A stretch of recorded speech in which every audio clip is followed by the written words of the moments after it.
അങ്ങനെ നന്ദിനിയോട് എതിസർ സൂര്യയെക്കുറിച്ച് സംസാരിക്കുന്ന കാര്യങ്ങളെല്ലാം കേട്ടുകൊണ്ട് സൂര്യ അവിടേക്ക് ഇറങ്ങി വരികയാണ്. അവൻ നേരെ അച്ഛൻ്റെ അടുത്തേക്ക് ചെല്ലാൻ കേട്ടോ. എന്നിട്ട് ആ കൈ പിടിച്ചിട്ട് അവൻ്റെ മുഖത്തേക്ക് തന്നെ അടിക്കുന്നുണ്ട്. സോറി അച്ഛ, ഐ ആം റിയലി സോറി. എൻ്റെ ഭാഗത്തു നിന്നും അങ്ങനെയൊന്നും സംഭവിക്കാൻ പാടില്ലായിരുന്നു. ഇത് കേൾക്കുന്ന എതിസർ പറയുന്നുണ്ട്, നിൻ്റെ ഈ സോറി പറച്ചിൽ കേൾക്കുമ്പോൾ തന്നെ ഈ അച്ഛന് സന്തോഷമാണ്. നീ എന്ത് കാര്യങ്ങളിൽ കള്ളം പറഞ്ഞാലും ഈ കാര്യത്തിൽ നീ കള്ളം പറയുമെന്ന് അച്ഛനൊട്ടും പ്രതീക്ഷിച്ചില്ല. അതുകൊണ്ടാണ് അച്ഛൻ ഇങ്ങനെ. ബാക്കി വാക്കുകൾ അദ്ദേഹത്തിന് പറയാൻ കഴിഞ്ഞില്ല കേട്ടോ. സൂര്യ അച്ഛ എന്ന് വിളിച്ചുകൊണ്ട് കാലിൽ വീഴാണ്. ഇത് സർ എന്താ മോനെ എന്ന് പറഞ്ഞിട്ട് സൂര്യയെ പിടിച്ച് എഴുന്നേൽപ്പിച്ച് അവൻ്റെ കണ്ണൊക്കെ തുടച്ചു കൊടുക്കാൻ കേട്ടോ. നീ അച്ഛൻ്റെ കാലൊന്ന് പിടിക്കരുത്, നീ ഒരുപാടങ്ങ് താഴ്ന്നു പോകും. നീ നെഞ്ചി വിരിച്ച് നിൽക്കുന്നത് കാണാനല്ലടാ ഈ അച്ഛൻ്റെ സന്തോഷം. ചാരാനൊരു തൂണുണ്ട് എന്ന ധൈര്യത്തിൽ അല്ലടാ നിന്നെ ഞാൻ കൊണ്ടു നടക്കുന്നത്. ഇതെല്ലാം കേട്ടതും സൂര്യ എതിസാറിൻ്റെ തോളിലേക്ക് അങ്ങ് വീഴാൻ കേട്ടോ. എന്നിട്ട് കെട്ടിപ്പിടിച്ചുകൊണ്ട് കരയാണ്. ഇതെല്ലാം കാണുന്ന നന്ദിനി നിന്ന് അച്ഛൻ്റെയും മകൻ്റെയും ഈ സ്നേഹം കണ്ട് അവളുടെ കണ്ണിൽ നിന്നും കണ്ണുനീരൊഴുകിയാണ്. വീണ്ടും സൂര്യ പറയുന്നുണ്ട്, സോറി അച്ഛ, സോറി. ഇനി അങ്ങനെ ഒരു കാര്യം എൻ്റെ ഭാഗത്തു നിന്നും ഉണ്ടാകില്ല. അച്ഛൻ എന്നോട് മിണ്ടാതിരുന്നപ്പോൾ എൻ്റെ തലയിൽ എടുക്കാൻ പോകാത്ത ഭാരമാണുണ്ടായത്. അപ്പോൾ എതിസാർ പറയുന്നുണ്ട്, പിണങ്ങാൻ ഞാനുമില്ലടാ, ഇത് രണ്ടും നമുക്ക് രണ്ടുപേർക്കും ചേർന്ന പണിയല്ലടാ എന്ന് പറയാണ്. അപ്പോൾ പിന്നിൽ നിന്നും നന്ദിനി പറയുന്നുണ്ട്, അക്കാര്യം ഞാനും സമ്മതിച്ചു. ഈ കാര്യം നിങ്ങൾ രണ്ടുപേർക്കും ചേർന്നതല്ല. അയ്യേ, വീരന്മാരെന്ന് കരുതിയ രണ്ടുപേരും എന്ത് കരച്ചിലാണ് ഈ കരയുന്നത്? ഇങ്ങനെ പരസ്പരം സ്നേഹിക്കാൻ കഴിയുന്നവർ ഭാഗ്യവന്മാരാണ് എന്നൊക്കെ അവൾ പറയാണ്. ശേഷം സൂര്യ പറയുന്നുണ്ട്, അച്ഛൻ ഉറങ്ങുന്നില്ലേ, നീ ഉറങ്ങുന്നില്ലേ എന്ന് ചോദിക്കണം അദ്ദേഹം തിരിച്ച്.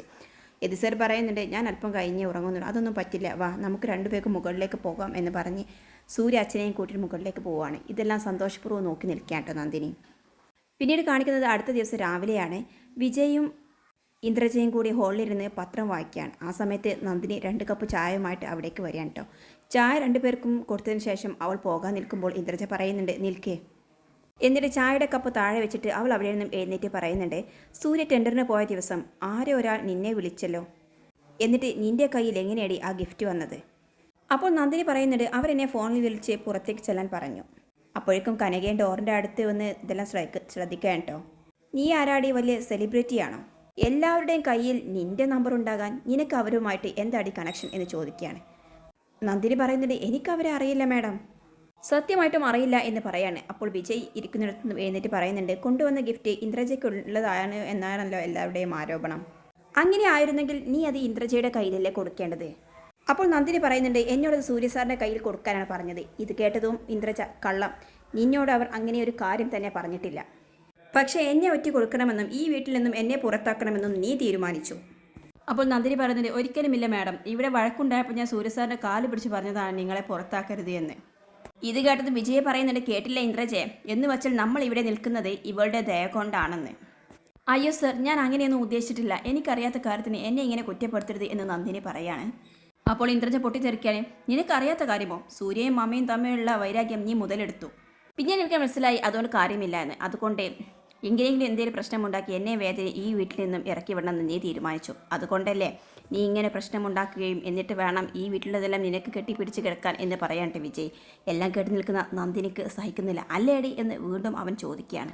ഗർഭമില്ല എന്ന് പറഞ്ഞപ്പോൾ നീ പറഞ്ഞല്ലോ നിനക്ക് ഈ വീട്ടിൽ നിന്നും കൊണ്ടുപോകാൻ ഒരു ഉദ്ദേശവുമില്ല എന്ന്. പക്ഷേ സൂര്യയുടെയും അവൻ്റെ സ്വത്തുക്കളെയും മാത്രം കണ്ടുകൊണ്ടല്ലേ നാട്ടുപുറത്ത് നിൻ്റെ വീട്ടുകാർ കഴിയുന്നത് എന്ന് ചോദിക്കുകയാണ്. ഇതും കൂടി ആയപ്പോൾ നന്ദിനിക്ക് സഹിക്കുന്നില്ല. അവൾ വിരൽ ചൂടാണ്. ഇതേ സാറ് വെറുതെ അനാവശ്യം പറയരുത് എന്ന് പറയാണ്. ഇത് കണ്ടതും ഇന്ദ്രജ പൊട്ടിത്തെറിക്കുകയാണ്. എന്നിട്ട് നന്ദിനിയുടെ മുടിയിൽ കുത്തിപ്പിടിക്കുകയാണ്. എടി, ഇവരെ നിർത്തിക്കോണം, നീ ആരുടെ നേരെ ഈ കൈ ചൂണ്ടുന്നത്? സൂര്യനേക്ക് തരുന്ന ധൈര്യമുണ്ടെന്ന് കരുതി നീ എന്തും ചെയ്യാമെന്ന് കരുതരുത് കേട്ടോ എന്ന് പറഞ്ഞ് സോഫയിലേക്ക് തള്ളിയിടുകയാണ്. ശേഷം അവിടെ നിന്നും എടുത്തിട്ട് അവളെ മുഖത്തടിച്ച് നന്നായിട്ട് ഉപദ്രവിക്കാൻ കേട്ടോ. എന്നിട്ട് കടന്നു പോടി, ഇനി എൻ്റെ മുന്നിൽ നീ വന്നേക്കരുത് എന്ന് പറയാൻ കേട്ടോ ഇന്ദ്രജ. അങ്ങനെ നന്ദിനി കരഞ്ഞുകൊണ്ട് അകത്തേക്ക് പോവുകയാണ്. എല്ലാം കണ്ടു നിൽക്കുന്ന കനകക്ക് നല്ല സന്തോഷമാവും കേട്ടോ. അവൾ പെട്ടെന്ന് തന്നെ അവിടെ നിന്ന് മാറി നിൽക്കുകയാണ്. അവൾ പോയ ശേഷം വിജയ് പറയുന്നുണ്ട്, അല്ല ഇന്ദ്രജെ, ഇങ്ങനെയൊക്കെ ചെയ്താൽ സൂര്യങ്ങാൻ ഇതറിഞ്ഞാൽ ആകെ പ്രശ്നമാകില്ലേ? ഏയ്, അവനൊരിക്കലും ഇതറിയില്ല, അവൾ പറയാൻ പോകുന്നില്ല എന്ന് പറയാട്ടെ ഇന്ദ്രജ. ശേഷം അടുക്കളയിൽ പോയി പൊട്ടിക്കരയാട്ടെ നന്ദിനി. എന്നിട്ട് അവൾ അവളുടെ നാടും വീടും അവളുടെ സഹോദരിമാരെ കുറിച്ചൊക്കെ ആലോചിച്ചിട്ട് നെഞ്ഞി പൊട്ടിക്കരയാണ് ചെയ്യുന്നത്. എത്രയും പെട്ടെന്ന് ഇവിടെ നിന്ന് പോകണം, ഇവിടെ ഇനി ശരിയാവില്ല, എനിക്ക് വയ്യ എന്നൊക്കെ അവൾ ഒറ്റയ്ക്ക് പറയാൻ കേട്ടോ. പിന്നീട് കാണിക്കുന്നത് വേദ അവളുടെ റൂമിൽ നിന്ന് അവളുടെ ഫ്രണ്ടിന് ഫോൺ ചെയ്യാണ്. അപ്പോഴാണ് കനക അവിടേക്ക് ഒരു ചൂലുമായിട്ട് വരുന്നത്. അവൾ ഡോറിനടുത്ത് നിന്ന് ഇവരുടെ സംസാരമൊക്കെ ശ്രദ്ധിക്കാൻ കേട്ടോ. ഫോൺ വെച്ച ശേഷം വേദ കനകയെ കാണാണ്. അല്ല എന്താണ് നീ ഒളിഞ്ഞു കേൾക്കുന്നത് എന്ന് ചോദിക്കുകയാണ്. അയ്യോ മാഡം, ഞാൻ ഒളിഞ്ഞു കേട്ടതല്ല, ഞാൻ ഈ റൂം തൂത്തുവാരാൻ വേണ്ടി വന്നതാണ്. എന്നാൽ നിനക്ക് ഡോറിനൊന്ന് മുട്ടിക്കൂടായിരുന്നോ എന്ന് ചോദിക്കുകയാണ്. അല്ല മാഡം ആരോട് സംസാരിക്കുന്നത് കണ്ടപ്പോൾ അത് കഴിഞ്ഞിട്ട് വരാമെന്ന് കരുതി എന്ന് പറയാണ്. എങ്കിൽ വേഗം തൂത്തു വാരിയിട്ട് പോ എന്ന് പറയാൻ കേട്ടോ വേദ. എന്നിട്ട് അവൾ മാറി നിൽക്കുകയാണ്. ആ സമയത്ത് കനകയുടെ ഓരോ ചോദ്യങ്ങളാണ്. എന്താ മാഡം എന്നും കോളേജിൽ പോകാത്തത്? ഈ ചോദ്യം ശരിക്കും വേദയെ ദേഷ്യം പിടിപ്പിക്കാൻ. എന്താ നിനക്ക് ഞാൻ എന്നും ഇനി കോളേജിൽ പോകണോ? നീ എന്തിനാ അങ്ങനെയുള്ള കാര്യങ്ങൾ അന്വേഷിക്കുന്നത് എന്നൊക്കെ ചോദിച്ച് പൊട്ടിത്തെറിക്കാൻ. അല്ല മാഡം, ഞാൻ തീരെ കോളേജിലൊന്നും പോയി പഠിച്ചിട്ടില്ല. ആകെ 9ാം ക്ലാസ് വരെയുള്ള വിദ്യാഭ്യാസമേ എനിക്കുള്ളൂ. അതുകൊണ്ട് പഠിക്കുന്നവരെ കാണുമ്പോൾ എനിക്ക് ഭയങ്കര സന്തോഷമാണ് എന്നൊക്കെ പറയാൻ. പിന്നെ ഇനി നിൻ്റെ പണി നോക്ക് എന്നൊക്കെ പറഞ്ഞ് അവൾ പൊട്ടിത്തെറിക്കാൻ കേട്ടോ. അപ്പോഴേക്കും അവളുടെ ഫോണിലേക്ക് ഒരു കോൾ വരികയാണ്. അങ്ങനെ വേദ ആ ഫോണും എടുത്ത് അപ്പുറത്തേക്ക് മാറി നിൽക്കാൻ കേട്ടോ. ആ സമയത്ത് കനക അവിടെ ഉണ്ടായിരുന്ന ഡ്രോയറെല്ലാം തുറന്ന് എന്തോ കാര്യം തിരച്ചിലാണ്. അവസാനം അവൾക്കൊരു ആൽബം കിട്ടുകയാണ്. ആ ആൽബത്തിൽ കുട്ടിക്കാലത്തെ വേദയുടെ കുറേ ഫോട്ടോസൊക്കെ ഉണ്ട് കേട്ടോ. അതെല്ലാം കനക വേദ കാണാതെ തന്നെ പറിച്ചെടുക്കുകയാണ് ചെയ്യുന്നത്. എന്നിട്ട് അത് സാരിൻ്റെ ഇടയിൽ ഒളിപ്പിച്ച് വെക്കുകയാണ്. ശേഷം തൂത്തുവാരിയത് എന്ന് പറഞ്ഞ് അവൾ അവിടെ നിന്ന് പുറത്തേക്ക് പോവുകയാണ് കേട്ടോ. പിന്നീട് കാണിക്കുന്നത് മിത്ര ഒരു കാറിൽ ആരെയോ വെയിറ്റ് ചെയ്തുകൊണ്ടിരിക്കുകയാണ്. തക്ക സമയത്ത് തന്നെ കനക അവിടേക്ക് എത്തുകയാണ് കേട്ടോ. കിട്ടിയെന്ന് ചോദിക്കുന്നുണ്ട്. കിട്ടി മാഡം എന്ന് പറഞ്ഞ് അവൾ കാറിലേക്ക് കയറുകയാണ്. എന്നിട്ട് ആ ഫോട്ടോസ് എല്ലാം മിത്രക്ക് കൊടുക്കുകയാണ്. മിത്ര ആ ഫോട്ടോസ് ഓരോന്നും എടുത്ത് നോക്കിയിട്ട് പറയുന്നുണ്ട്, ആഹാ കുട്ടിക്കാലത്തും വേദ നല്ല സുന്ദരിയായിരുന്നു അല്ലേ എന്ന് പറയാണ്. അതെ മാഡം. അല്ല ഇത് വെച്ച് മാഡത്തെ എന്താ ചെയ്യാൻ പോകുന്നത് എന്ന് ചോദിക്കുന്നുണ്ട് കനകം. അതൊക്കെയുണ്ട് കനക, അതൊന്നും നിൻ്റെ വിദ്യാഭ്യാസത്തിന് മനസ്സിലാക്കില്ല. പണ്ട് ഇന്ദ്രജയും നന്ദിനിയും നല്ല കൂട്ടാണെന്ന് നീ പറഞ്ഞപ്പോൾ ഞാൻ പറഞ്ഞില്ലേ അവരെ തമ്മിൽ തെറ്റിപ്പിക്കണമെന്ന്. ഇപ്പോൾ അതുപോലെ തന്നെ സംഭവിച്ചില്ലേ? അതുപോലെ ഇനി വേദയെയും നന്ദിനിയെയും തമ്മിൽ തെറ്റിപ്പിക്കണം. അതിനുള്ള പുതിയ വഴിയാണ് ഇത്. നീ കണ്ടോ, കാത്തിരുന്നു കണ്ടോ എന്നൊക്കെ പറയുന്നുണ്ട്. എന്തായാലും നീ വന്നത് ആരും കണ്ടിട്ടില്ലല്ലോ, നീ എത്രയും പെട്ടെന്ന് തിരിച്ചു പോകണം എന്ന് പറയാണ്. എന്നിട്ട് അവൾക്കുള്ള കൈ നിറയെ ക്യാഷ് കൊടുക്കാൻ കേട്ടോ. അതും കൂടി ആകുമ്പോൾ കനകക്ക് സന്തോഷമാവുകയാണ് കേട്ടോ. അങ്ങനെ അവൾ ആ ക്യാഷുമായിട്ട് അവിടെ നിന്ന് പോവുകയാണ്. ശേഷം മിത്ര ആ ഫോട്ടോ നോക്കിയിട്ട് പറയുന്നുണ്ട്, എടി മോളെ വേദ, നിനക്കുള്ള പിറന്നാൾ ഗിഫ്റ്റ് വരാനിരിക്കുകയാണ് കേട്ടോ എന്നൊക്കെ പറയുന്നുണ്ട്. പിന്നീട് കാണിക്കുന്നത് ഈവനിങ്ങിൽ നന്ദിനി അടുക്കളയിൽ നിന്ന് ഓരോ കാര്യങ്ങൾ ആലോചിക്കാൻ കേട്ടോ. അപ്പോൾ ഞാൻ രാജുവേട്ടൻ അവിടേക്ക് വരുന്നത്. മോൾ എന്താ ആലോചിച്ച് ഭയങ്കര വിഷമത്തിലാണല്ലോ എന്ന് ചോദിക്കുകയാണ്. ഏയ് രാജുവേട്ട, ഇതൊക്കെ തന്നെയല്ലേ നമുക്ക് പണി. നേരം വെളുത്താൽ രാവിലെ മുതൽ വൈകുന്നേരം വരെ ജോലി ചെയ്യുക, അത് കഴിഞ്ഞ് ഓരോ കാര്യങ്ങൾ ആലോചിച്ച് കരയുക, ഇത് തന്നെയല്ലേ നമ്മുടെയൊക്കെ പണി എന്ന് പറയാണ്. അപ്പോൾ രാജുവേട്ടൻ പറയുന്നുണ്ട്, കരയരുത് മോളെ, ഇവിടെ നടക്കുന്നത് കണ്ടില്ല കേട്ടില്ല എന്ന് നടിക്കുന്നതല്ലേ മോളുടെ രീതി, ഇപ്പോൾ എന്തു പറ്റി എന്നൊക്കെ പറയാണ്. ഏയ് അതൊന്നുമില്ല, എന്തായാലും അതൊക്കെ പോട്ടെ രാജുവേട്ട എന്ന് പറഞ്ഞ് മാറ്റി വെക്കട്ടെ നന്ദിനി. എന്നിട്ട് പറയുന്നുണ്ട്, രാജുവേട്ട എൻ്റെ മനസ്സിൽ ഒരുപാട് സംശയങ്ങളുണ്ട്, എത്ര കണക്ക് കൂട്ടിയിട്ടും അതിനുത്തരം കിട്ടുന്നില്ല എന്ന് പറയാണ്. എന്തിനെക്കുറിച്ചാണ് മോളെ എന്ന് രാജുവേട്ടൻ ചോദിക്കുന്നുണ്ട്. അപ്പോഴേക്കും കനക ഡോറിനടുത്ത് എത്തുന്നുണ്ട് കേട്ടോ. അവൾ ഇവരുടെ സംസാരമൊക്കെ ശ്രദ്ധിക്കുകയാണ്. നന്ദിനി പറയുന്നുണ്ട്, അന്ന് ആ ടെൻഡർ കഴിഞ്ഞ ദിവസം ഒരു കൂട്ടർ പ്രസൻറ്റുമായിട്ട് ഇവിടെ വന്നില്ലേ, അവരെന്തിനാണ് എൻ്റെ നമ്പറിലേക്ക് വിളിക്കുന്നത്? എന്നെ വിളിച്ച് ഗേറ്റിൻ്റെ അടുത്തേക്ക് ഇറക്കിയിട്ട് എന്നെ എന്തിനാണ് അത് ഏൽപ്പിച്ചത്? സൂര്യ സാർ അകത്തുണ്ട് എന്ന് പറഞ്ഞിട്ടും അവരെന്തിനാണ് തിരക്കിയിട്ട് ഇറങ്ങിപ്പോയത്? ആ ഗിഫ്റ്റ് ഇന്ദ്രജ മാഡത്തിനുള്ളതായിരുന്നില്ലേ, പിന്നെ എന്തിനാണ് അത് സൂര്യ സാറിന് കൊടുക്കാൻ പറഞ്ഞത്? അപ്പോൾ ഇതിലെന്തോ ഒരു കളിയില്ലേ, ഇതാരോ മനഃപൂർവ്വം കരുതി കൂടി ചെയ്തതല്ലേ? അപ്പോൾ രാജുവേട്ടൻ പറയുന്നുണ്ട്, അതെ, മോൾ വെച്ച കാര്യങ്ങൾ പറഞ്ഞു വെച്ച് നോക്കുമ്പോൾ ഇതിലെന്തോ കുഴപ്പമുണ്ട്. അപ്പോൾ നന്ദിനി പറയുന്നുണ്ട്, അതെ രാജുവേട്ട, ചെയ്തത് ആരായാലും അവർക്ക് ഈ കുടുംബത്തിൽ എന്തോ പ്രശ്നമുണ്ടാക്കണമായിരുന്നു, അയാൾക്കതിൽ എന്നെയും കൂടി പെടുത്തണമായിരുന്നു.